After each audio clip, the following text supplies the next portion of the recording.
I'm Peter Marks, former theater critic for the Washington Post and the New York Times. And I'm Elizabeth Vincentelli. I review theater and I contribute features on the arts and other topics like skiing for the New York Times.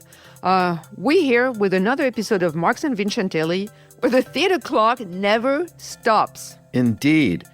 You know, the flu slowed me down, Elizabeth, which is why we've been a little bit... We've both been... We've been a little bit remiss Yeah. in recording, but I'm back feeling better and ready for another year of theater podcasts.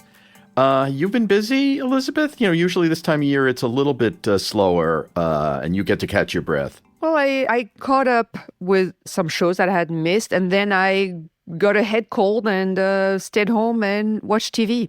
That's what I did. You can still hear I'm a little congested. But you know what? I am back in shape at the right time, I would say, because it's going to pick up now.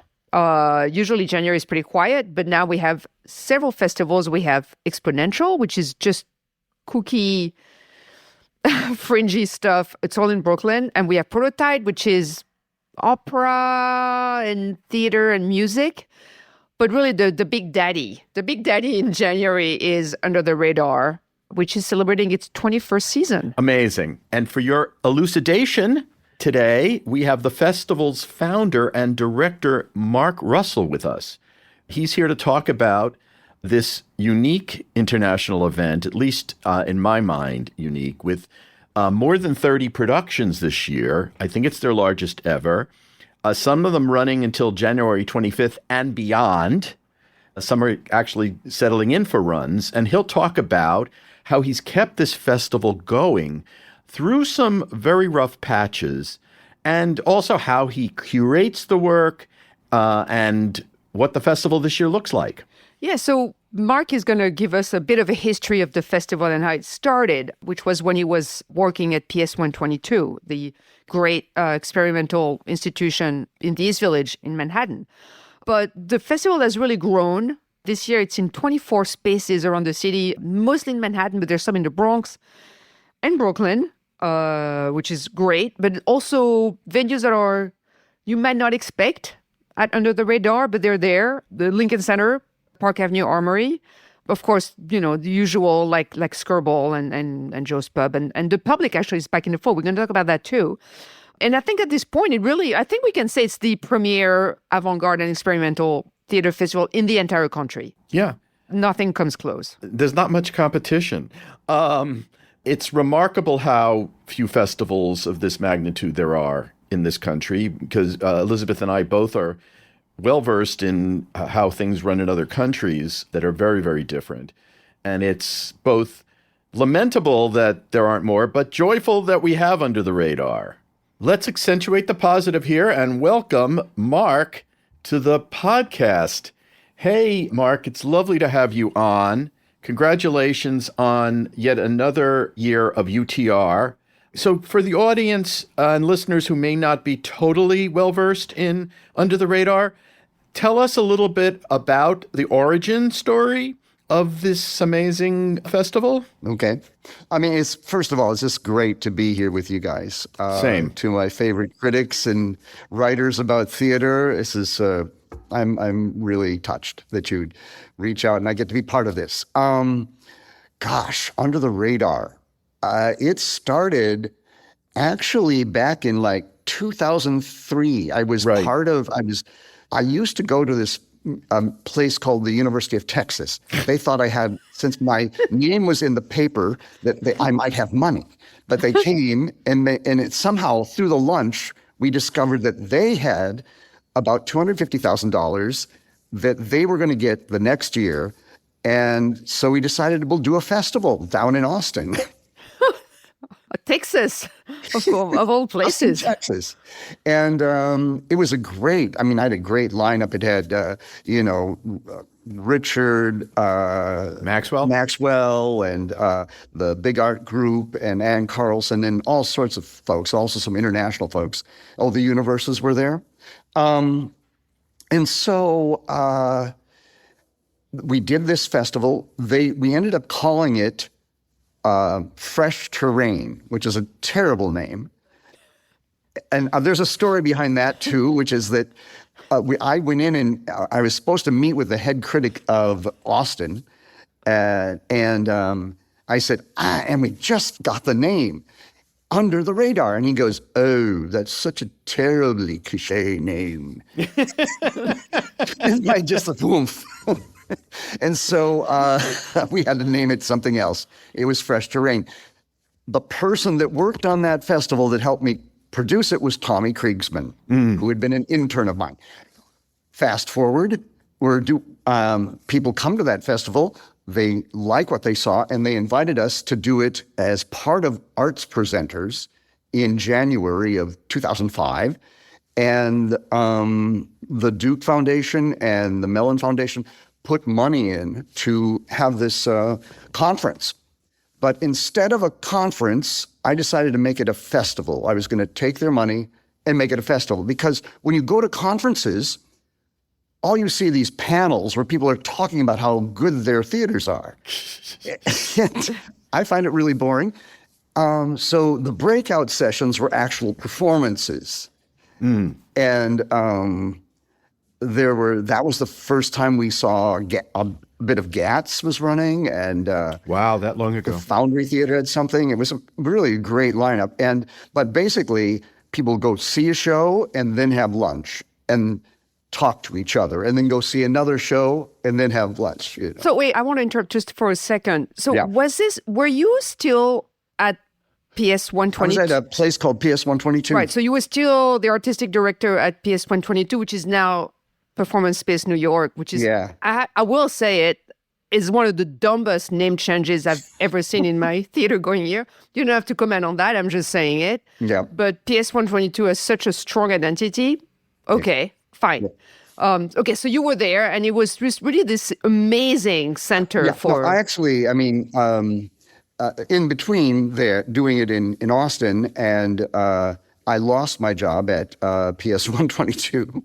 And so I was independent, and yet I had this money for this project. So we continued and did this project, which was great. At that time, I thought it was a very critical time when foundations and everyone were looking at the American theater and going, why is it so broken? And why is all the good stuff, like the Wooster Group or Foreman or why are they not touring our regional theaters? Those are the best, those are the most, when you talk about theater history, you're going to have to talk about the Wooster Group for the last 30 years. So what was going on with that? You know, and we had these conferences, and they would say, oh, we do new plays all the time. We have readings every Monday. And then, you know, we do Charlie's Aunt during the season. And everyone was getting read to death. And I said, like, you know, there are all these really amazing artists that are creating things outside the boundaries of just playwriting. Although some of them, like Richard Maxwell, are amazing playwrights.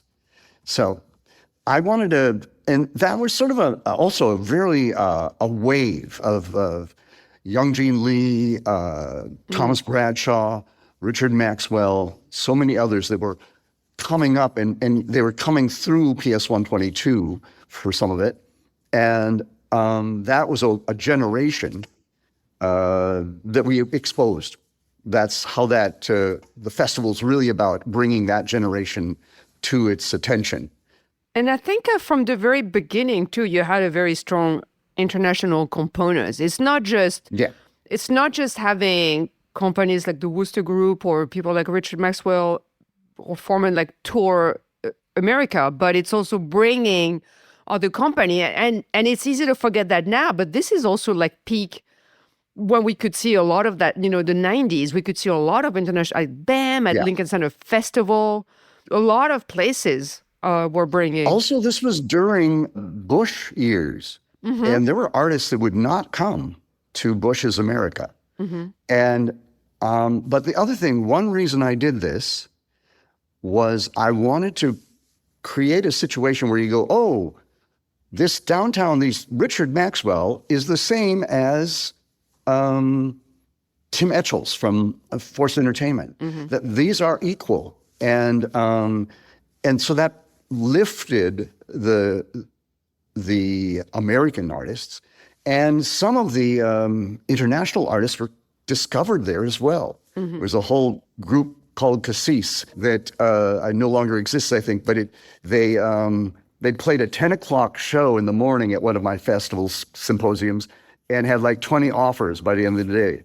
It was it's always been that rich inner, When you say offers, what do you mean, Mark? from presenting organizations that please come, I will, fly you over and bring you to my, usually a college theater like the Walker Arts Center or Lawrence, Kansas, that kind of thing. But also, Mark, you have not had an easy job keeping this festival alive, at a time when festivals in this country have been retrenching, as Elizabeth mentioned, even. Yeah.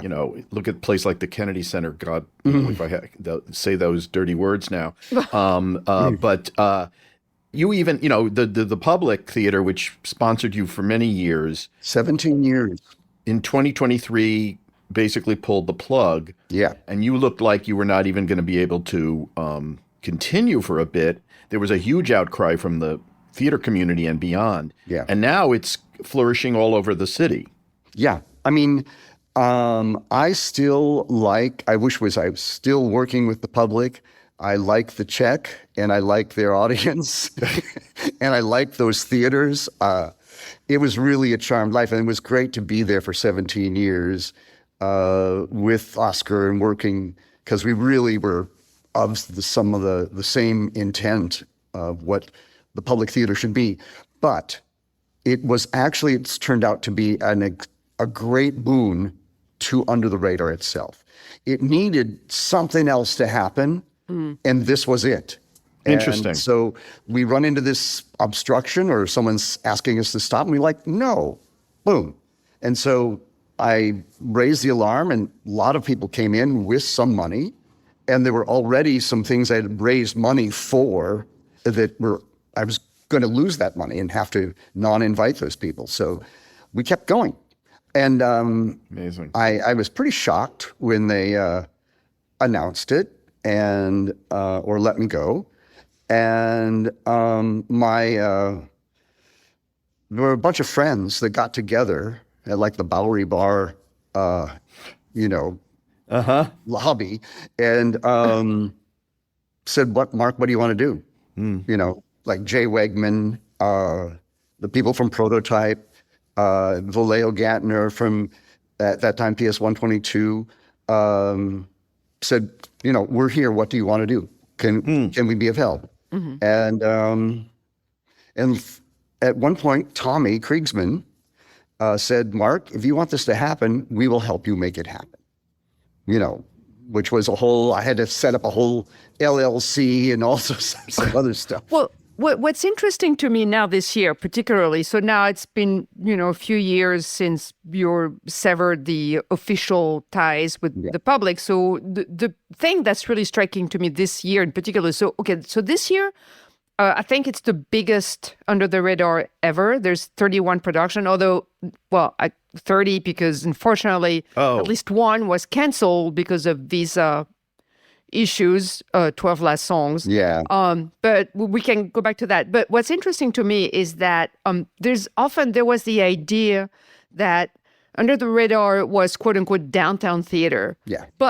And that is meant as a kind of geographical reference, but also a kind of state of mind of the kind of theater that's done there.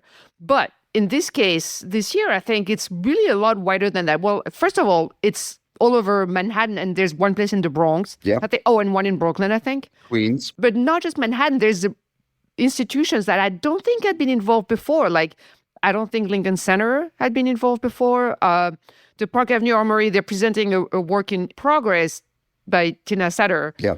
But they're also involved. There's like places that I was like, oh, interesting. So are some of these shows like stuff that they were going to do anyway, and then they're asked if they could put the Under the Radar stamp on it, or? Sure. It's very interesting how it works. When we opened up, places like Lincoln Center could participate. They were not going to participate when it was a public theater show. Right.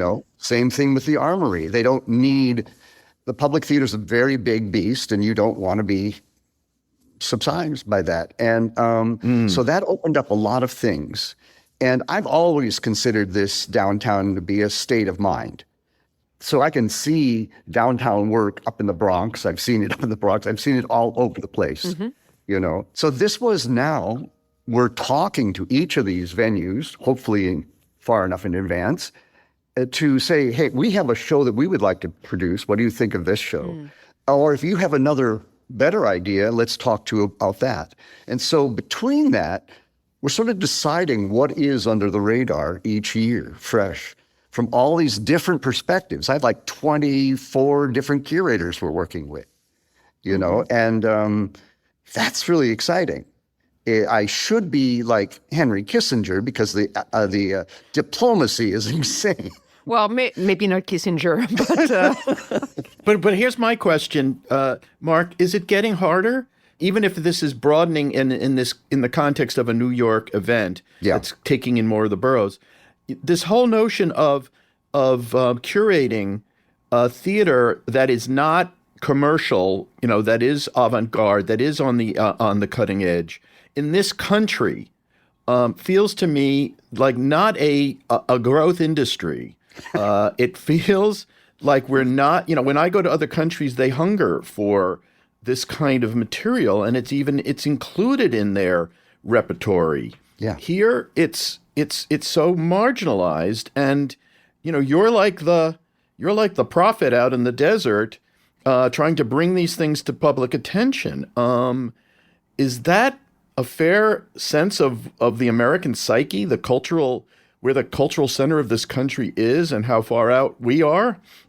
Maybe, but these works themselves, people can understand it. And the American theater has been talking down to its audience forever, and a lot of the works that we do ask questions. They don't give you the answer. So I believe that, my father can understand this and enjoy this, and real people. Right. Real people, right. Not just us connoisseurs. Right. So I have a great trust in that audience, and the work seems to have met that. Well, what's really interesting to me too is that the name Under the Radar, it kind of implies, I think, for a lot of people, I'm going to see like up and coming people who are not paying yet. Well, there's some of that for sure in the lineup, but there's also like Joanna Kalades is definitely. Although the weird thing is like she's on the radar, but at the same time she's not. Yeah. Like, if we're talking about mainstream, she's definitely not there. She's been active for decades. And she's doing a show with Mabu Minds. Same. Yeah, I'm not an ageist, I actually love that a piece by Joanne can exist with this piece by the Hot Plates that are just making their first full, really big thing at here. Or we were talking about Mario Benucci, whose show Mami is at Skirball, and he is a Albanian Greek theater maker. I would say I just saw the show last night, so it's very fresh in my head. But he's 26. Yes, and we had been chatting, and you said that he created this show because he had an 18-month residency, which is unthinkable here in this country to have the time to just think about the show you're going to do. And the show is also like, it's 75 minutes. It's very wordless, not sound like, wordless. And I mean, I have issues with it, but I'm very happy that I saw it. And again, as you say, it's something that anybody can completely understand. It's very accessible. Yeah. Putting that in the biggest quote marks ever. And then next to that, you have, a whole bunch of Tina Satter presenting new work. A work in prose called Petra. So do people, you have these connections this web that you weave of the year saying, hey, Joanna Kalades, do you have something new? Or how does that work? Well, I'm lucky that we've been existing for 21 years. People come up to us and going like, wow, I want to do this thing with you in January, because they know somehow it lifts the work and audiences come out. Audiences seem to, save that time to go see wacky theater, and in February they can go see their Broadway shows and it'll be fine.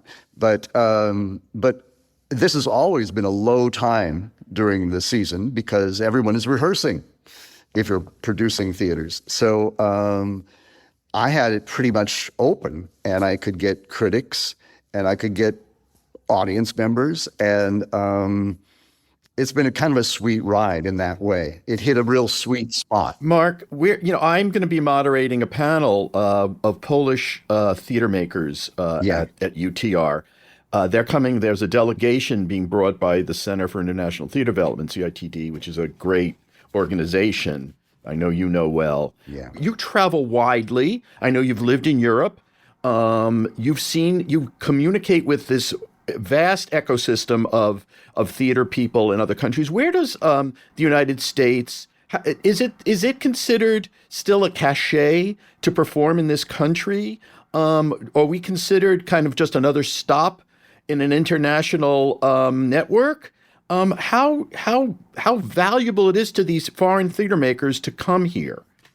I think they certainly don't get rich coming here. It is, Right. They not the pot of gold. Not a pot of gold. But there is this, thank God, there's still this mystery about Americans and an interest in American culture, and the fact that we do often come up with some very new things, and to be seen by that crowd. It's art. A lot of this is about artist to artist, in a sense. I'm thinking of the artist that is just coming out of Columbia's master's program right now, who have just seen Mommy from Mario Bonucci, that it's going to change. They're going to really they have a whole way of looking at theater in a different way.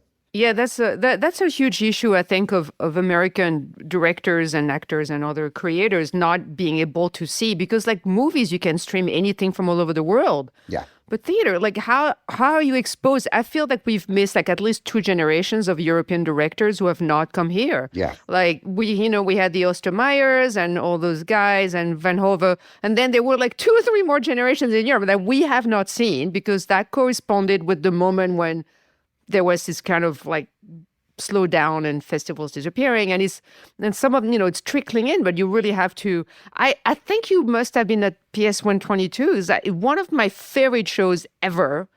Was I think something that you brought, because we were bused from PS 122 to some studio in Queens in Astoria to see a show by La Fora dels Baus. Do you remember that show? Was that you? Suze. Yes, that was. And I think it's the only show that I can ever say that I ran for my life. That show, I was terrified. It was so exciting. We did that with the kitchen and Creative Time, and oh my God! But it was a huge effort to get Suze over here. But it was amazing that they got to play, and that is one of the most. Also one of the most frightening pieces I've seen, and one of the strongest I've seen. I wonder where it could be done. I mean, I'm sure it could be done now, but like the expense looks, I think, is so daunting for presenters now of that craziness that had to be done in, I think, in a TV studio, I think it was. Yeah, we were in a studio. The thing that had been in there was a Woody Allen movie before it, And then they said, okay, you can rent this. We're in between movies. I have to explain what it was. Like we were in this huge kind of arena. Yeah. And they had these, it was kind of like Mad Max. They had those things, those vehicles or beasts. And the audience, we were in the arena with them, and they were like chasing us at full speed. Well, we had to run. Like, it was terrifying. They were chasing through the audience with chainsaws, and you didn't know that the chainsaws did not have blades, but you weren't ready to find out. I mean, in the back of my brain, I was like, no, I know it's a show. Nothing's going to happen to us. And I was like,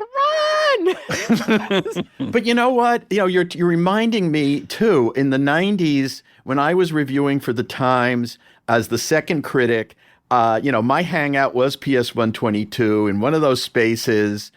God knows what you were going to see. You never really knew. But at that time, and forgive me, this is not anything Elizabeth has to reflect on, but, at the time, the New York Times was desperately interested in all this stuff. Yeah. This was, the meat and potatoes. It wasn't, yes, of course it was, Broadway musicals and Cameron McIntosh whenever he was bringing. But there was a liveliness to what we covered. And whether it was PS 122 or Dixon Place, little companies that we would, the fun was discovery. Yeah. That was the gig. And that's what you embodied for me. I didn't ever know what that meant on any given night. I remember seeing a show by Elevator Repair Service called Cab Legs. Cab Legs, my favorite. Which I could not make heads or tails of. I had no clue what was going on. I also saw a show at that time at PS 122. I was the only person who showed up in the audience. It was a one-woman show. I will not say who it was, but she's still around. She did the show for me, and the sound of two hands clapping was the only thing you heard at the end. But this was theater. Whether it was packed or it was not packed. And it was a romance that I feel like maybe UTR is the only thing that really captures that anymore. Do you have a relationship with Exponent? I feel like this is happening at Exponential now. Yes. I feel like, I would assume, I don't want to put words in your mouth, but I would assume there's probably a friendly relationship with Exponential, which is I think entirely in Brooklyn. It's all Brooklyn venues. I mean, they're all, financing that on two dimes. But they're doing the deep work with the people that are making work here. Mm-hmm. And but I have a great respect. They probably hate me. That is fine. That is their job. You're the old guard. I am the old guard now. So you're the establishment. My God, help me. This is I was a little disappointed when I realized this a few years ago, is that January and Under the Radar, which was made to reflect a scene. I was trying to take all this great work that happens all the time during the year and say, okay, here's the best, here's the cream of the crop if you want to come and see this. And we'll sort of vet it for you. Now it's sort of like Disneyland for the downtown scene. Oh, that's well said.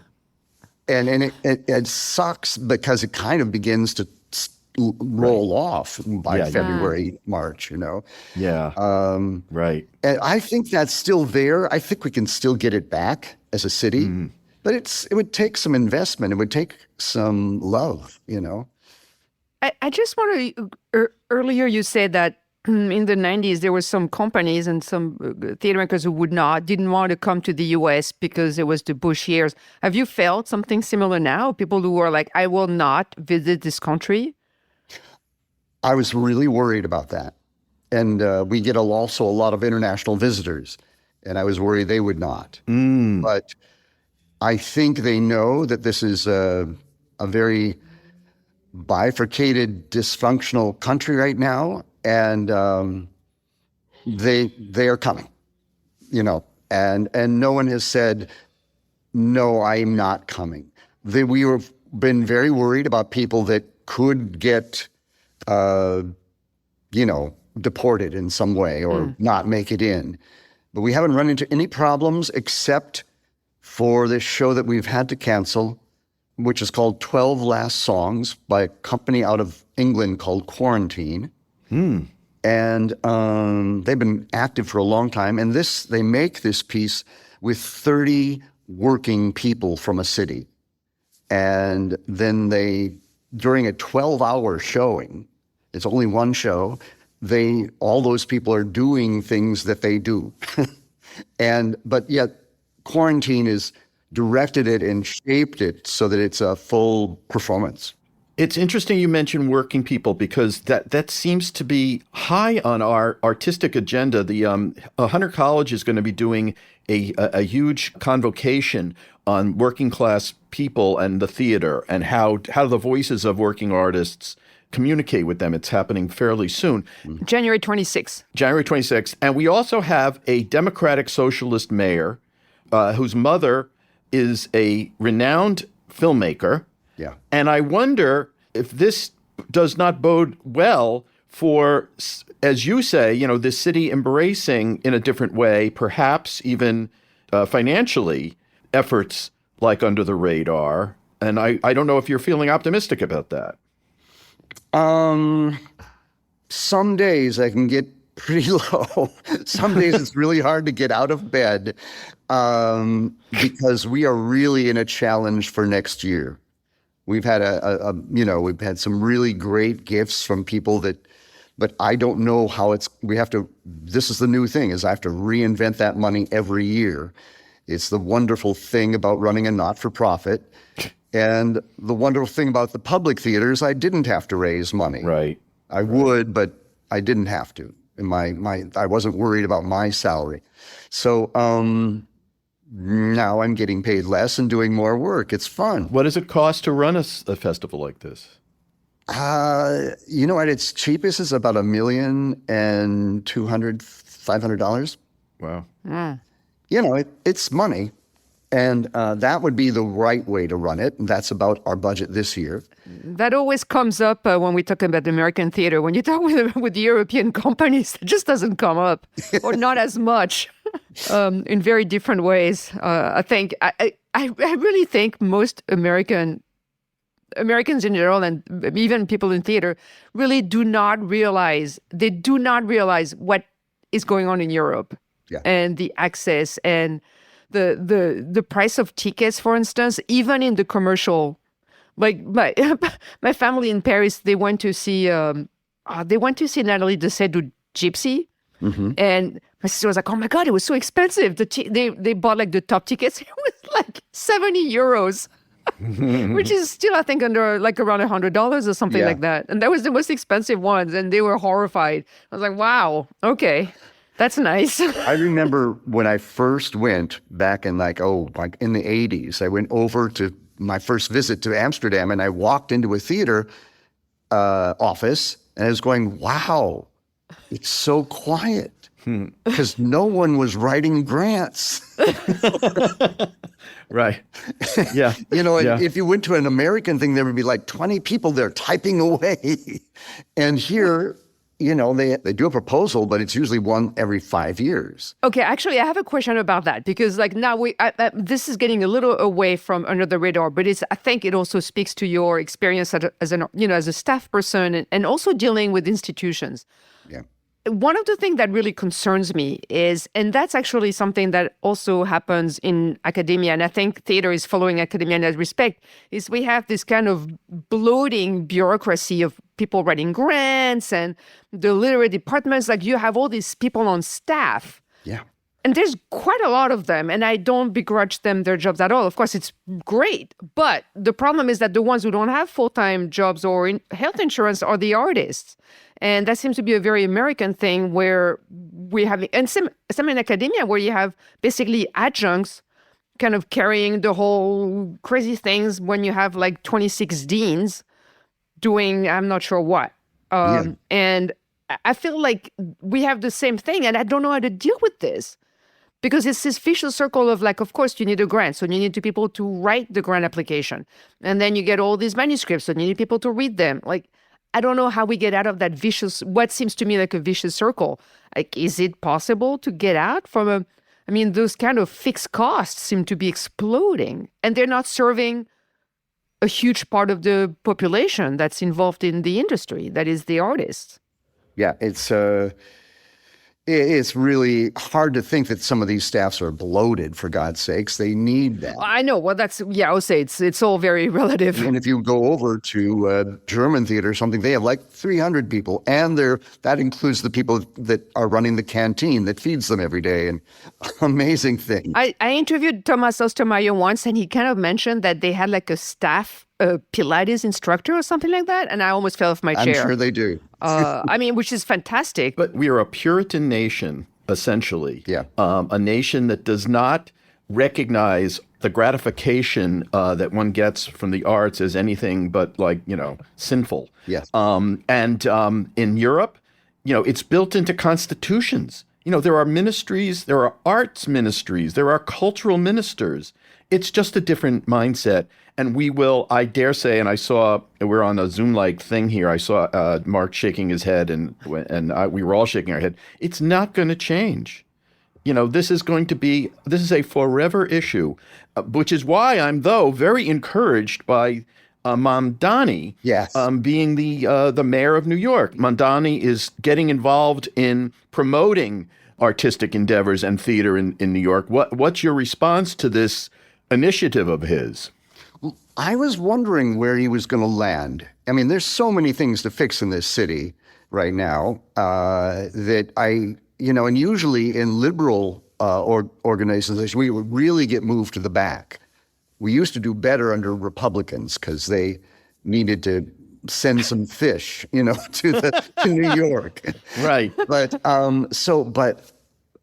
just 2 days ago, a young man who is, I think he's 26, and he's working with Mamdani. He's like his chief of staff practically, was talking to Mamdani, talking to him about Under the Radar. He got Mamdani excited about Under the Radar. And now, hopefully, tomorrow we'll have a press conference where we're going to announce the giveaway of 1,500 tickets or more to the city. This blows me away. I mean, that amazing. That is just so great. Hard to process. Yeah, I mean, it's a great sign that he's seeing it and he's, it wants to participate. He wants to come and see a show, for God's sakes. It's never happened. I can't even remember the last time a mayor went to, Adam certainly did not go to anything. His only nightlife stuff was going to one club. Yeah, one club. And de Blasio, I don't think, went to the theater either. We had basically two mayors who were completely disinterested in live performance of any kind. And we have to go back to Bloomberg and Giuliani. When he was sane, went to the opera very regularly, so that's very well known. And he went to Broadway shows too, I believe. Yeah. The most active theater goer in New York State on a political level is Hillary Clinton. Yes. But she tends to go to Broadway shows, so which again, it's fine. But I think it's important to also, it's just a good reminder that it's also it's a financial engine in the city. It creates jobs. It creates a lot of, and also Under the Radar is not dependent on tourist dollars like Broadway is. I would assume it's basically locals who are going and people who are in town for the presenters you think we're becoming more of a destination festival, but it's slow, Mm-hmm. Well, the goal is, Avignon in France is a destination festival, yes. And, in Manchester. And those are, I really could see that. And I would also assume that the hotel rooms are a little cheaper in January. So it's actually a great time to come. It is. If you don't mind freezing. Well, the thing about New York is it has really small apartments and and everyone is a little bit alpha, so you gotta get out. I do better under blizzard conditions, actually. Okay, so we should wrap this up. But I'm curious. Okay, we don't want to ask you to pick among your children, but we will actually. Okay. If you what are some of the shows that you're really eager? Because I think some of the shows you saw on video. It's hard because many have not been done in this country before. Is there anything you're particularly looking forward to, or is there anything that's a particular challenge to put up? Well, I wish we were doing 12 Last Songs, but that because that is canceled because two people in the cast were born in Nigeria. They have full-on passports, but now that Nigeria is a no-go state, Wow. they can't get their passports to get on the plane that we've already bought the ticket for.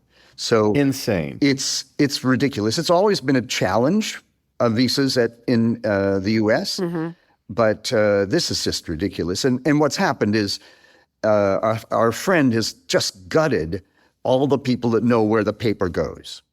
And so he's just going to create even more dysfunction. So what I think, other than that one, which we'll bring in sometime, but I think you need to see Dark Matter, which is going to be at PSNY, and it's by an artist, Cherish Menzo. It is more of a dance, art performance. These individuals are covered with a sort of weird paint glob, and they're dark. It's a very dark show, but really very, very powerful. I can't, it's something that I haven't seen in the dance world yet here. So I was really excited. Oh, nice. And I'm a big love of the Hot Plates and their Dream Feed.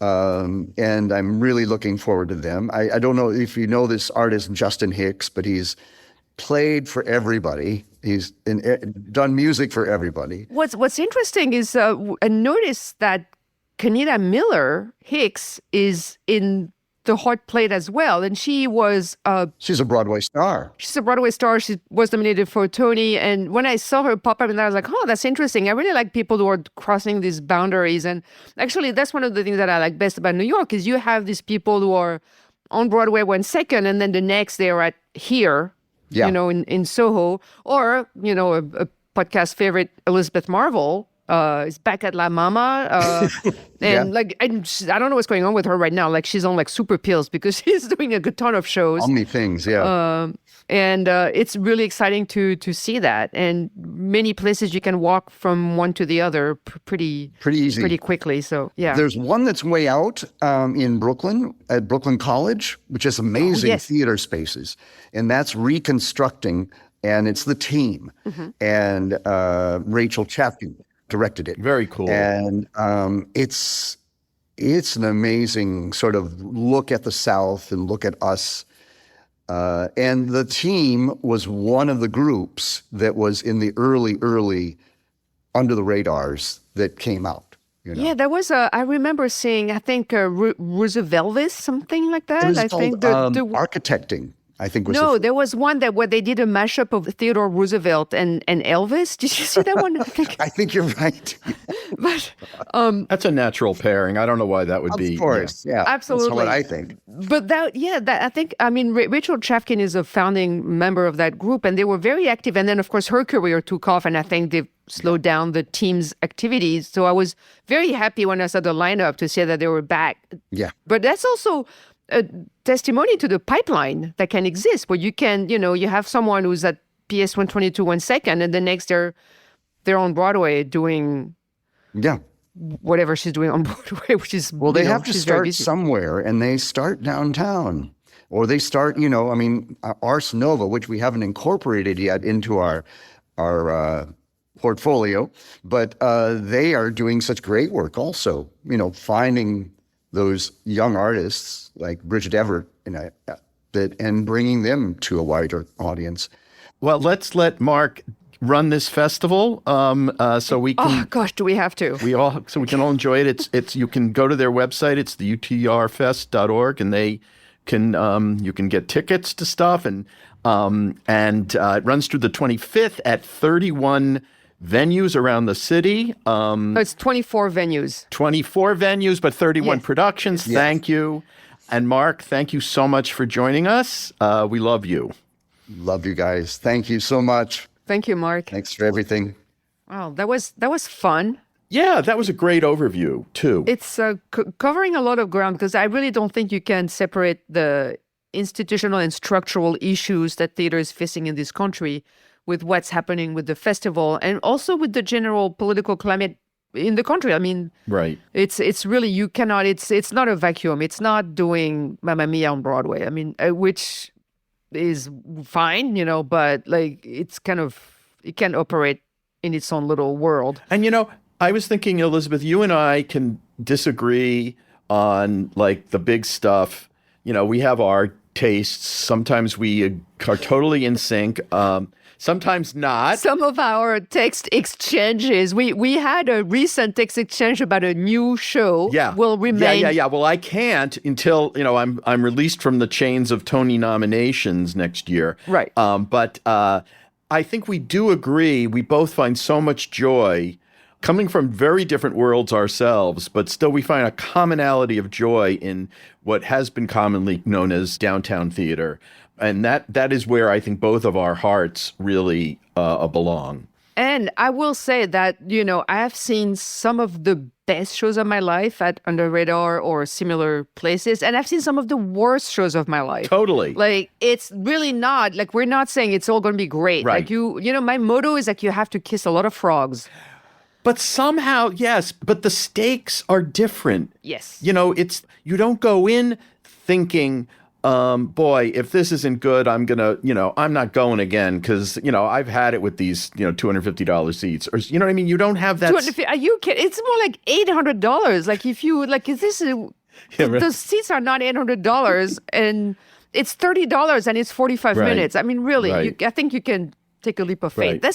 That's the price of a cocktail in Manhattan these days. So, quickly, Elizabeth, are you reviewing anything at Under the Radar? no, I am not reviewing anything. I just did a preview. Oh, you did a preview for the Times. I picked, Right. I picked some shows that I was, let's face it, the ones that I wanted to see, and there's actually some overlaps with what Mark was talking about. They're not, some, but not all. The one thing that I've seen so far, this has just started, mind you, but I saw that show by that young 26-year-old Albanian Greek guy, Mario Benushi, at Skirball. And Mommy, I will say that on my way out, I overheard a woman say, that was so radical. And no, it's only radical if you haven't seen any theater in the past 50 years. But I told the person I went with, I said, this was like Euro theater Mad Libs. But I will say, though, that I like the fact that this is a completely 75 minutes is entirely wordless, and it's a series of tableaux. Mm-hmm. I felt like I had seen every single one of them before. In fact, there's a scene that was very, very, that felt lifted straight from a Romeo Castellucci show. So that kind of bugged me a little bit. But I will say, was not my thing. But I'm very happy that it starts Skirball because it's a production that, again, if you have like a young director at Columbia or wherever who's thinking, well, I have these things in my head, but I have to do these plays and this text-based stuff because that's what we do. No, there's a way out. There's other ways to express what you want to say. And that's what Mario Benushi is doing is one way. But tonight, I'm very excited because I'm seeing the Joanna Kalades show with Mabu Mines, which is a Samuel Beckett play that was written for the radio all that fall. And the way she's doing it. Oh, I saw that. So, I saw all that fall. So it's basically they create a diorama of a village, and there's all the actors recorded their lines. So there's no live actors. Oh, how cool. Everything is recorded. And then the lighting shows you kind of pinpoints, like every house in the village is wired for lighting. So like Jennifer Tipton who's doing the lighting is kind of like almost directing the show and the action via the lighting. And so it's lighting and sound design. Ooh, now I want to see it. I'm very excited about that tonight. It's at Mabu Mines, which is actually in the old PS building. Brilliant. So that's full circle. Yeah, I'm going tomorrow night back to the Ford Hill Project. This is the Beth Marvel, Lee Sunday Evans piece. 4 actors doing excerpts from the Anita Hill and Christine Blasey Ford hearings. Did you see it at the Public when we had Beth I did. Marvolon? I saw it at the Public. I saw it in D.C. I wrote about it, but I'm curious to see it again. It's some of the same actors, some different actors. I think the men are different. It's now John Michael Hill and Josh Hamilton. Right, which is great. Yeah, and it's Amber Iman and Beth Marvel, Elizabeth Marvel. Yeah. Who's also doing another show at later Playwrights. on. Like she's like what she's really like I want what she's having. Like her wheeze are supercharged. I know, she's a dynamo. I'm filming a movie next week, but I'll tell you about that maybe I'll tell you about that on the next show, maybe. You buried the lead. Yeah. I'm playing a Catholic priest. But I'm serious. It's a 2-person movie It's shooting next week, but I'll save the story for next time. Wait, you're one of the two. Yeah. You're doing a two-hander? Uh-huh. Yeah, it's a short film. It's not a Wow. feature length. Anyway. Okay, so, we're going to have to discuss this on a Yeah. next episode. So anyway, Your fans want to know. anyway, we will save that and many other stories for next time. That's it for us for now.